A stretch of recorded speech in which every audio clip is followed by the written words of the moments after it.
Episode 62۔ Humayun Mirza اس لمحے مجھے police commissioner کے بجائے کسی دہشت گرد تنظیم کا لیڈر لگ رہا تھا جس کی نظروں میں انسانی زندگی کی کوئی وقت نہیں تھی۔ رنگو نے اچانک وجے پر چھلانگ لگائی مگر اپنے ہی زور میں دور تک بھاگتا چلا گیا کیونکہ وجے پھرتی سے ایک طرف ہٹ گیا تھا۔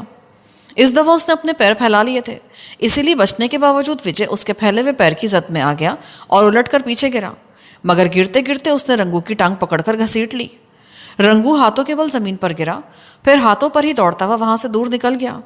پھر وہ بندر کی طرح قلع بازیاں کھاتا ہوا وجے کی طرف بڑھا مگر چند قدم کے فاصلے پر رک گیا۔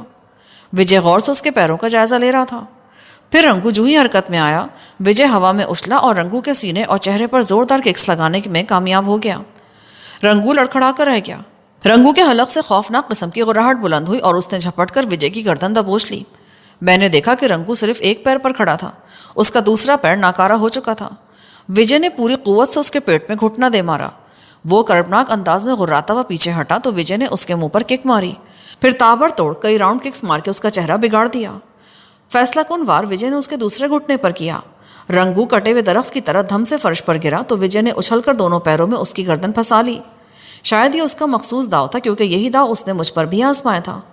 پھر اس نے جھک کر دونوں ہاتھوں سے اس کے کندھوں کے جوڑوں پر اتنی خوفناک ضرب لگائی کہ رنگو مچھلی کی طرح تڑپنے لگا۔ باس کی اجازت ہو تو میں اس کی گردن توڑ دوں؟ اس کے لہجے میں طنز تھا۔ اس سے پہلے کہ مرزا کوئی جواب دیتا، دوسرا گنجا گویا اڑتا ہوا وجے کی طرف بڑھا۔ نو۔ میں جھپٹ کر وجے کے سامنے آ گیا۔ گنجا رک کر مرزا کی طرف دیکھنے لگا جیسے پوچھ رہا ہو اسے بھی ٹھکانے لگا دوں۔ اپنے الفاظ پر قائم رہو مرزا، میں نے تلخ لہجے میں کہا۔ تمہارے 10 آدمیوں کو تو وجے نے ادھموا کر دیا ہے، اب کیا چاہتے ہو تم؟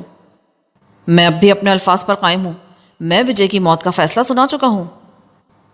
ہمایوں مرزا نے کہا، مگر وہ کنڈیشنل تھا، وجے کو اپنی جان بچانے کا حق تو ہے نا، میں اسے کب روک رہا ہوں جان بچانے سے؟ مرزا نے سرد لہجے میں کہا، پیچھے ہٹو۔ میں براہ راست گنجے سے مخاطب ہوا، ورنہ میں تمہارا وہ حشر کروں گا کہ دوسروں کے لیے عبرت بن کر رہ جاؤ گے۔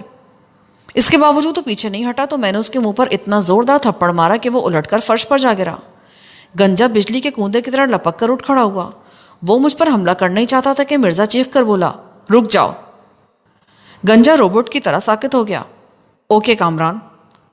ہمایوں مرزا گہرا سانس لے کر بولا، یہ پہلا موقع ہے کہ تمہارے کہنے پر وجے کو معاف کر رہا ہوں میں۔ Thank you. پھر میں نے چونک کر کہا، گوپال بتا رہا تھا کہ بنگلے کو اس کے آدمیوں نے گھیر لیا ہے اور تم ان جھگڑوں میں الجھے ہوئے ہو۔ اب اس بنگلے میں پرندہ بھی پر نہیں مار سکے گا۔ یہ بنگلہ ناقابل تسخیر ہے۔ اس کے مین گیٹ اور باؤنڈری وال کے اوپر لگے ہوئے خاردار تاروں میں 440 واٹ کا کرنٹ دوڑ رہا ہے۔ میں نے سارے کتے کھولنے کا حکم دے دیا ہے اور بنگلے کے مختلف حصوں میں مسلح گارڈز موجود ہیں۔ وجے کی حماقت سے گوپال یہاں گھس آیا ہے، ورنہ یہ ممکن نہیں ہے۔ پھر وہ ہنس کر بولا، بہرحال اب وجے تمہاری ڈسپوزیبل پر ہے، تم کہو تو یہ تمہارے ساتھ رہے گا ورنہ اسی بنگلے میں رہے گا، مگر کم از کم 1 سال تک میں اسے کوئی اہم ذمہ داری نہیں سونپوں گا۔ ٹھیک ہے، پھر یہ میرے ساتھ ہی رہے گا۔ میں نے کہا۔ مرزا گنجے روبوٹ سے مخاطب ہوا، رنگو کو یہاں سے لے جاؤ اور اسے فرسٹ ایڈ دو، گوپال کو بھی فرسٹ ایڈ کی ضرورت ہے۔ پھر وہ میری طرف دیکھ کر بولا، خاصی ایکسرسائز ہو گئی ہے، میرے خیال میں کافی کے ساتھ کچھ کھا لیا جائے۔ مجھے کافی کی بالکل طلب نہیں ہے، بس مجھے فوری طور پر یہاں سے نکلنا ہے۔ کامران پلیز اپنی ضد چھوڑ دو، تم یہاں قیدی نہیں ہو، باہر تمہاری جان کو خطرہ ہے۔ یہ جو اس بنگلے کو لوگوں نے گھیر رکھا ہے وہ صرف تمہاری وجہ سے ہے، وہ تمہاری جان کے دشمن ہیں۔ میری دشمن تو حکومتیں بھی ہیں ہمایوں مرزا، تو کیا میں کسی بل میں چھپ کر زندگی گزار دوں؟ آخر تم میری بات سمجھنے کی کوشش کیوں نہیں کر رہے کامران؟ اچھا چلو یہی بتا دو کہ وہ کون لوگ ہیں اور مجھ سے کیا چاہتے ہیں۔ مجھ سے دشمنی کا جواز تو ضرور ہوگا ان کے پاس۔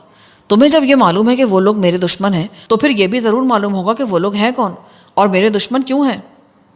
میرے سوال پر وہ نظریں چرانے لگا، پھر جھجک کر بولا، وہ یہاں کی بہت بڑی مافیا کے لوگ ہیں اور ان لوگوں کا، ان کی مافیا کا کوئی نام تو ہوگا۔ پھر میں تیمور سے مخاطب ہوا، چلو تیمور، میں یہاں مزید وقت ضائع نہیں کرنا چاہتا۔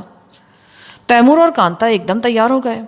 اچانک مجھے اس سامان کا خیال آیا جو ہماری گاڑی میں تھا۔ ہمایوں نے کہا تھا کہ میں نے گاڑی سروس کے لیے بھیج دی ہے، مگر مجھے یقین تھا کہ اس بات میں صداقت نہیں ہے۔ میں نے مرزا سے کہا، مجھے اپنی گاڑی چاہیے۔ تم نے جانے کا فیصلہ کر ہی لیا تو سنو، بمبئی کے خان اور سیٹ داؤد ابراہیم دونوں ہی کو تمہاری تلاش ہے۔ خان تو پھر بھی معقول آدمی ہے، مگر داؤد ابراہیم سے کسی چیز کی توقع مت رکھنا۔ میں کسی سے بھی کوئی توقع کیوں رکھوں گا؟ میں نے الجھ کر کہا، اس لیے کہ یہاں سے نکلتے ان دونوں میں سے کسی کے بھی آدمی تمہیں اٹھا لیں گے اور اپنا کام نکلوانا چاہیں گے. وہ مجھے اٹھائیں گے اور میں جیسے اٹھ جاؤں گا. کام تو تم بھی وہی کر رہے ہو. مجھے بھی تم نے اپنے ہی مطلب سے روک رکھا ہے. خان صاحب نے پہلے بھی ہر مشکل اور آڑے وقت میں میرا ساتھ دیا ہے. اگر انہیں میری ضرورت ہے تو میں انکار نہیں کروں گا. بس یہی تو میں نہیں چاہتا کہ کوئی تمہیں تجارتی مقاصد کے حصول کی خاطر استعمال کرے. تم مجھے انڈر ایسٹیمیٹ کیوں کر رہے ہو مرزا؟ میرا نام کامران ہے اور میں اپنا اچھا برا خوب سمجھتا ہوں. اگر واقعی باہر وہ لوگ ہیں تو پھر مجھے کوئی خطرہ نہیں. وہ مجھے زندہ اور صحیح سلامت لے جانا چاہیں گے. میری گاڑی نکلواؤ. مرزا نے گویا ہتھیار ڈال دیے. اس کے باوجود تمہیں داؤد ابراہیم سے ہوشیار رہنا ہوگا. وہ انتہائی سفاک آدمی ہے اور پیسے کے لیے کچھ بھی کر سکتا ہے. Thanks for your information. میں ان باتوں کا دھیان رکھوں گا. میں تمہاری گاڑی پورش میں منگوا لیتا ہوں. تمہارا سامان بھی اسی میں موجود ہے. پھر اس نے کمرے سے باہر جا کر اپنے کسی آدمی کو گاڑی لانے کی ہدایت کی اور دوبارہ کمرے میں آ گیا. کامران صاحب، وجے جھجکتے ہوئے بولا، اگر آپ کو اعتراض نہ ہو تو مجھے بھی اپنے ساتھ لے چلیں. مجھے تو کوئی اعتراض نہیں ہے، مگر تمہارے باس کو اعتراض ضرور ہوگا. باس کے لیے تو میں ناکارہ ہو چکا ہوں. یوں بھی انہوں نے مجھے آپ کے ڈسپوزل پر دے دیا ہے. انہیں بھلا کیا اعتراض ہوگا؟ اگر یہ بات ہے تو چلو، پر یہ بات ذہن میں رکھنا کہ ہم کوئی تفریح کے لیے کسی ہل اسٹیشن پر نہیں جا رہے. ہمارے تو دن رات موت سے لڑتے ہوئے گزرتے ہیں. ہمارا راستہ بہت کٹھن ہے. میں سب جانتا ہوں. میں بھی کوئی نواب زادہ نہیں ہوں جناب. نہ میرا باپ کوئی صنعت کار ہے. میری زندگی بھی جھوپڑیوں اور فٹ پاتھوں پر گزری ہے. میں ہر قسم کی سختی جھیلنے کا عادی ہوں. مجھے بھلا کیا تکلیف ہوگی؟ گاڑی پورش پہ پہنچا دی ہے باس. مرزا کے ایک آدمی نے آ کر اطلاع دی. میں چاہتا تھا کہ کانتا یہیں رک جائے. میں اسے اپنے ساتھ موت کے منہ میں لے جانا نہیں چاہتا تھا. میں یہ بھی جانتا تھا کہ وہ کسی قیمت پر یہاں نہیں رکے گی، مگر میں یہ سوچ کر کانتا سے بات کرنے کا فیصلہ کر چکا تھا کہ شاید وہ مان ہی جائے. کانتا، میرا خیال ہے کہ تم اپنا خیال اپنے پاس رکھو. جو کہنا ہو گاڑی میں کہنا. اچھا ٹھیک ہے، چلو تیمور. میں نے طویل سانس لے کر کہا. ہم گاڑی کی طرف بڑھے تو مرزا نے کہا، تم سے ملاقات کی کیا صورت ہوگی؟ یہ تو حالات پر منحصر ہے. زندہ رہا تو ضرور ملوں گا. ویسے میں نے یہاں کا ٹیلی فون نمبر نوٹ کر لیا ہے. خود ہی تم سے رابطہ کر لوں گا. پھر مجھے کانتا کے چچا کا خیال آیا. مرزا، کانتا کے چچا کو اس وقت تک مت چھوڑنا جب تک ہماری طرف سے کوئی ہدایت نہ ملے. خدا حافظ. میں نے مرزا سے گرم جوشی کے ساتھ ہاتھ ملایا اور ہم لوگ کمرے سے باہر آ گئے. ہماری گاڑی پورش میں موجود تھی. ڈرائیونگ کے لیے تیمور آگے بڑھا، مگر میں نے اسے روک دیا اور وجے سے کہا کہ گاڑی تم ہی ڈرائیو کرو کیونکہ تم یہاں کے راستوں سے زیادہ واقف ہو. وہ ڈرائیونگ سیٹ پر بیٹھ گیا. تیمور اس کے ساتھ پیسنجر سیٹ پر تھا. میں اور کانتا پچھلی سیٹوں پر بیٹھ گئے. اسلحے کا بیگ گاڑی میں موجود تھا. میں نے بیگ کھول کر طاقتور قسم کے 2 دستی بم نکال لیے. بقول مرزا، وہ لوگ بنگلے سے نکلتے ہی ہمیں پکڑنے کی کوشش کریں گے. تیمور کے ہاتھ میں مجھے 7mm کی دور مار رائفل دکھائی دے رہی تھی. شاید مرزا کے کسی آدمی نے وہ رائفل تیمور کو لا کر دی تھی. وجے کے پاس ریپیٹر تھا جو اس نے اپنی گود میں رکھ لیا تھا. میں نے بھی طے کر لیا تھا کہ وہ خان صاحب کے آدمی ہوں یا داؤد ابراہیم کے. اگر انہوں نے مجھے زبردستی اپنے ساتھ لے جانے کی کوشش کی تو پوری قوت سے مزاحمت کروں گا. مرزا گاڑی تک مجھے سی آف کرنے آیا. اس نے افسردہ لہجے میں کہا، میں نے تو تم سے بہت زیادہ توقعات وابستہ کر لی تھیں اور شاید تمہیں میرے بارے میں مکمل معلومات نہیں ہے. میں نے سرد لہجے میں کہا، اگر تم پہلے ہی مجھے اعتماد میں لے لیتے تو میں تمہاری بات مان لیتا. جو لوگ مجھ پر اعتبار نہیں کرتے میں بھی ان پر اعتبار نہیں کرتا. اب بھی شاید تم نے مجھے یہ سوچ کر جانے کی اجازت دی ہے کہ باہر نکلتے ہم لوگ مارے جائیں گے، ہے نا یہی بات؟ مرزا گڑبڑا کر رہ گیا. نہیں، ایسی تو بات نہیں ہے. میں تو مجھ سے نظریں مت چراؤ مرزا. اگر یہ بات نہ ہوتی تو تم وجے کو کبھی میرے ساتھ نہ بھیجتے. وجے یہاں کی ایک ایک بات سے واقف ہے. تم نے اسے میرے ساتھ جانے کی اجازت کیسے دے دی؟ یہی میری سچائی کا ثبوت ہے کہ میں تم پر اعتماد کرتا ہوں. تم کچھ بھی کہو، مگر تمہارے اس پورے سیٹ اپ میں ایک مسٹری ہے. تم وہ نہیں ہو جو بظاہر نظر آتے ہو. تم نے مجھے اپنا ساتھی سمجھا ہوتا تو سب کچھ صاف صاف بتا دیا ہوتا. چلو وجے. وجے نے گاڑی اسٹارٹ کی تو چوکیدار نے فوراً گیٹ کھول دیا.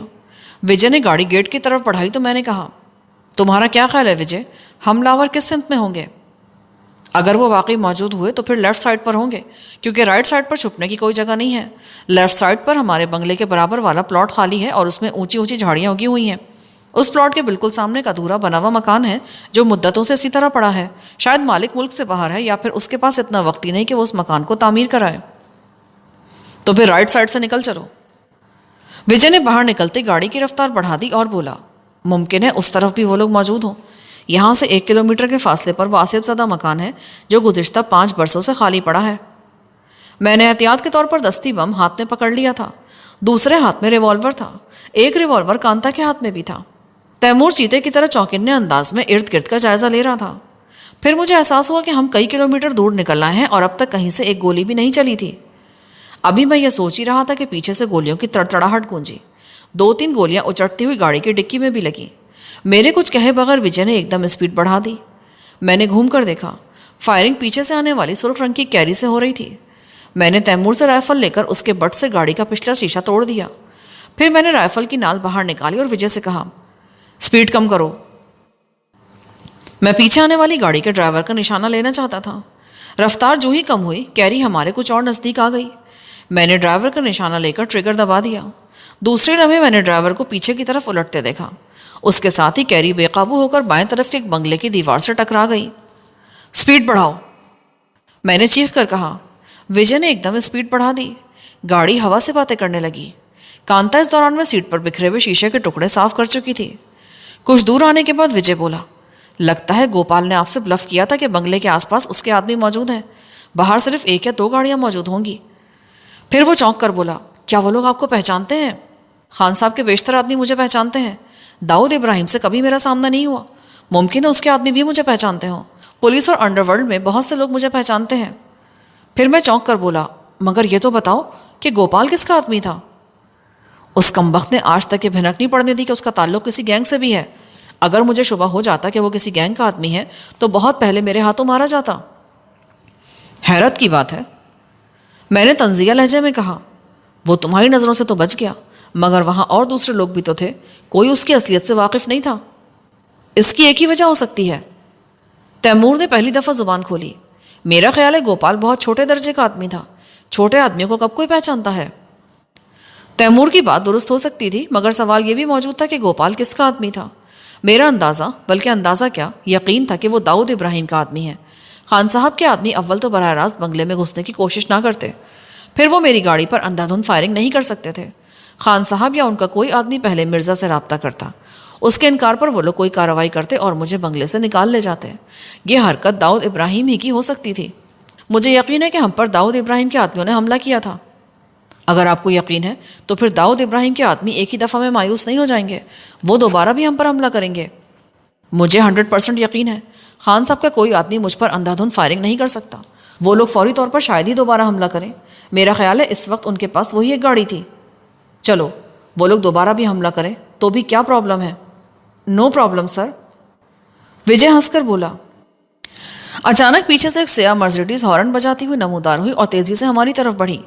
میں نے گھوم کر دیکھا تو بری طرح چونک گیا۔ اس مرسیڈیز میں سوار افراد کے چہرے تو مجھے دکھائی نہیں دے رہے تھے، مگر رائفلوں کی جھلک نظر آ گئی تھی۔ گاڑی سائڈ میں لے کر اس مرسیڈیز کو راستہ دے دو۔ جب وہ ہمیں اوورٹیک کرنے لگے تو ایک دم بریک لگا دینا وجے۔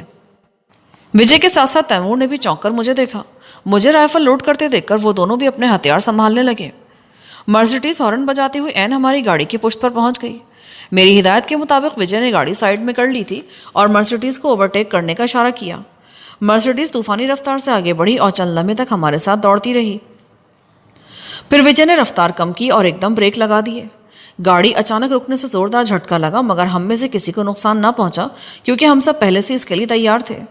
ابھی ہم سنبھلنے بھی نہ پائے تھے کہ زوردار دھماکہ ہوا اور پیچھے سے آنے والی ایک فیٹ رکتے رکتے بھی ہماری گاڑی سے ٹکرا گئی۔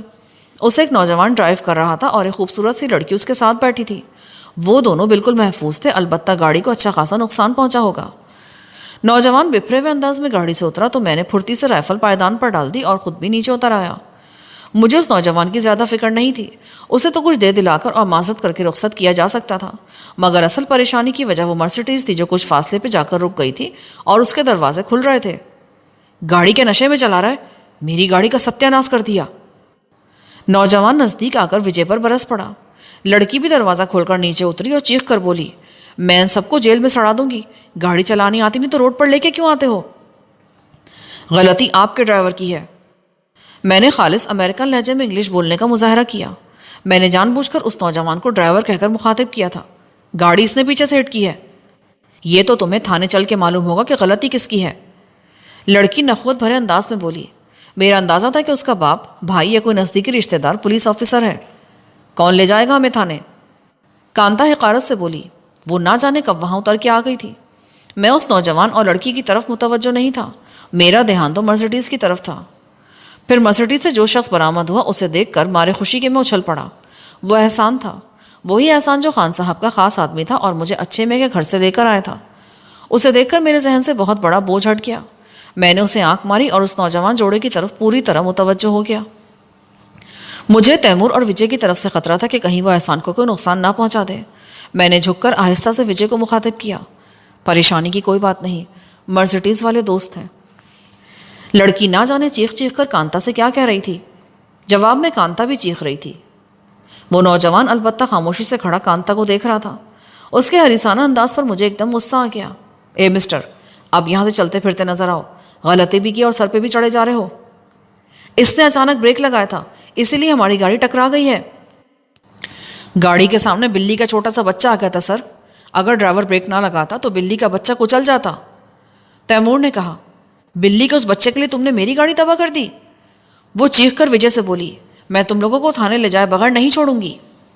میں نے دیکھا وہاں اچھا خاصا مجمع لگ چکا تھا، اگر کانتا وہاں موجود نہ ہوتی تو شاید وہ لوگ اب تک ہماری پٹائی بھی شروع کر چکے ہوتے۔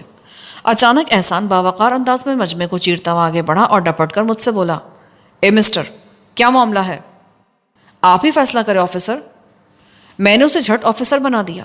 کیا غلطی کس کی ہے؟ میرے ڈرائیور نے ایمرجنسی میں بریک لگائے، ان میڈم کے ڈرائیور نے ہمیں پیچھے سے ٹکر مار دی، اب یہ الٹا ہم پر ناراض ہو رہی ہیں۔ آپ کا ڈرائیور کہاں ہے؟ میں نے وجے کی طرف اشارہ کیا۔ اپنا ڈرائیونگ لائسنس دکھاؤ۔ احسان نے اکھڑ لہجے میں کہا۔ پھر وہ لڑکی سے بولا، آپ بھی لائسنس دکھائیے۔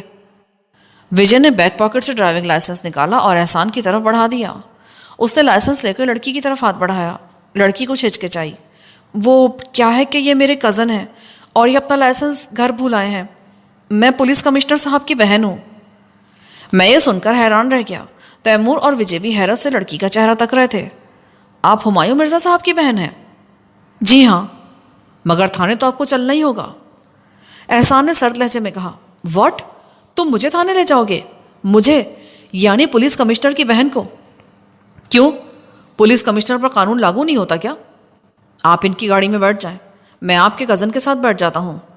احسان نے کہا، کیا تم واقعی ہمیں تھانے لے کے جا رہے ہو آفیسر؟ جی ہاں، میں آپ کو تھانے لے کر جا رہا ہوں۔ پھر وہ مجمع سے مخاطب ہوا، آپ میں سے جو بھی گواہی دینا چاہے وہ اپنا نام پتہ لکھوا دے۔ یہ سنتے ہی مجمع آہستہ آہستہ چھٹنے لگا۔ ذرا دیر میں میدان صاف ہو گیا۔ تمہارا نام کیا انسپکٹر؟ لگتا ہے اب تم اپنی نوکری سے بیزار ہو گئے جو مجھے تھانے لے کر جا رہے ہو۔ شٹ اپ، مجھے چکر دینے کی کوشش کر رہی ہو؟ میں اچھی طرح جانتا ہوں کہ ہمایوں مرزا کی کوئی بہن نہیں ہے۔ تو میں نے کب کہا کہ میں ان کی سگی بہن ہوں؟ اچھا، ٹائم ویسٹ مت کرو، جلدی سے گاڑی میں بیٹھو۔ اور اگر میں انکار کر دوں تو؟ احسان نے غیر محسوس طریقے سے مجھے اشارہ کیا۔ میں نے لہجے کو خوفناک بنا کر کہا، تم انکار کر ہی نہیں سکتی۔ یہ کہہ کر میں نے ریوالور نکال لیا، اس کی ایک جھلک لڑکی کو دکھائی، پھر اسی لہجے میں بولا، چلو بیٹھو گاڑی میں۔ احسان اس دوران میں ڈرائیور کے نزدیک پہنچ چکا تھا۔ پھر اس نے نہ جانے کیا کہا کہ ڈرائیور جلدی سے گاڑی میں بیٹھ گیا۔ اس کے ساتھ احسان بھی بیٹھ گیا۔ میری سمجھ میں نہیں آ رہا تھا کہ احسان یہ سب کچھ کیوں کر رہا ہے۔ اس نے دخل اندازی ہی کی تھی تو ہم سے کچھ پیسے دے دلا کر انہیں رخصت کر دیتا، مگر وہ تو سچ مچ کو آفیسر بن بیٹھا تھا اور ان لوگوں کو تھانے لے جا رہا تھا۔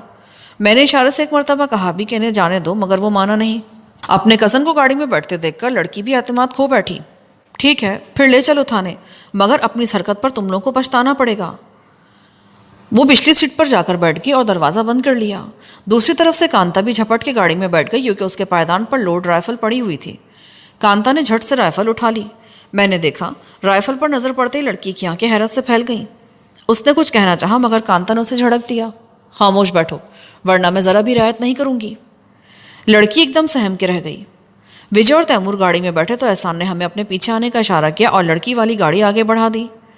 میں نے دوسری طرف کا دروازہ کھولا اور لڑکی کو دھکیل کر خود بھی بیٹھ گیا۔ پھر وجے نے بیٹھتے ہی جھٹکے سے گاڑی آگے بڑھا دی۔ سب سے آگے وہ مرسیڈیز تھی جس میں احسان کے ساتھی تھے، اس کے پیچھے لڑکی والی گاڑی تھی، پھر ہماری گاڑی۔ میں نے لڑکی کی طرف دیکھا، اب وہ آواز باختہ دکھائی دے رہی تھی اور بار بار کھڑکی سے باہر دیکھ رہی تھی۔ آپ کا شبھ نام پوچھ سکتا ہوں دیوی جی؟ یہ تم مجھے کہاں لے کے جا رہے ہو؟ میں نے تمہارا نام پوچھا ہے۔ کامنی۔ تو تم ہمایوں مرزا کی بہن ہو؟ کیا ہمایوں مرزا حال ہی میں مسلمان ہوا ہے یا تم نے ہندو دھرم اختیار کر لیا ہے؟ میں نے بتایا تو تھا کہ میں ان کی سگی بہن نہیں ہوں، راکھی باندھ کر انہیں بھائی بنایا ہے۔ جب انہیں معلوم ہوگا کہ تم لوگوں نے میرے ساتھ یہ سلوک کیا تو اس ملک کی زمین تم لوگوں پر تنگ ہو جائے گی۔ تم جھوٹ پر جھوٹ بول رہی ہو، مگر شاید تمہیں اندازہ نہیں ہے کہ ہمایوں مرزا سے ہمارے کیسے تعلقات ہیں۔ اسی دوران میں تینوں گاڑیاں آگے پیچھے دوڑتی ہوئی الہ آباد کے نواحی علاقے میں پہنچ چکی تھیں۔ کامنی وحشت زدہ ہو کر بولی، یہ تم لوگ مجھے کہاں لے کے جا رہے ہو؟ مجھے تھانے لے چلو۔ ہم تمہیں اپنے ذاتی تھانے میں لے کر جائیں گے، میں نے ہنس کر کہا۔ اچانک آگے جانے والی گاڑیوں کی رفتار سست ہونے لگی۔ احسان کھڑکی سے ہاتھ باہر نکال کر ہمیں رکنے کا اشارہ کر رہا تھا۔ پھر تینوں گاڑیاں رک گئیں۔ احسان نے اشارے سے تیمور کو بلا کر کچھ کہا۔ تیمور فوراً ہی واپس آ گیا اور گاڑی میں بیٹھتے ہوئے پشتو میں مجھ سے بولا، لڑکی کی آنکھوں پر پٹی باندھ دو۔ تینوں گاڑیاں ایک مرتبہ پھر روانہ ہو گئیں۔ میں نے ادھر ادھر نظریں دوڑائیں۔ پھر مجھے کانتا کے اسکارف کا خیال آیا۔ اپنا اسکارف دینا۔ اس نے اپنا اسکارف دیا تو میں نے کامنی کی آنکھوں پر اسے باندھ دیا۔ یہ کیا کر رہے ہو تم؟ خاموش بیٹھی رہو۔ آخر تم لوگ ہو کون؟ کامنی بے پھر کر بولی۔ کانتا نے ایک زناٹے دار تھپڑ اس کے منہ پر جڑ دیا اور دانت پیس کر بولی، تم نے سنا نہیں کہ تم سے کیا کہا جا رہا ہے؟ کامنی نے سختی سے ہونٹ بھینچ لیے۔ تینوں گاڑیاں لمبا چکر کاٹ کر دوبارہ شہر کی طرف مڑ گئیں۔ پھر تقریباً 2 گھنٹے بعد احسان کی مرسیڈیز ایک وسیع و عریض کوٹھی کے گیٹ پر رک گئی۔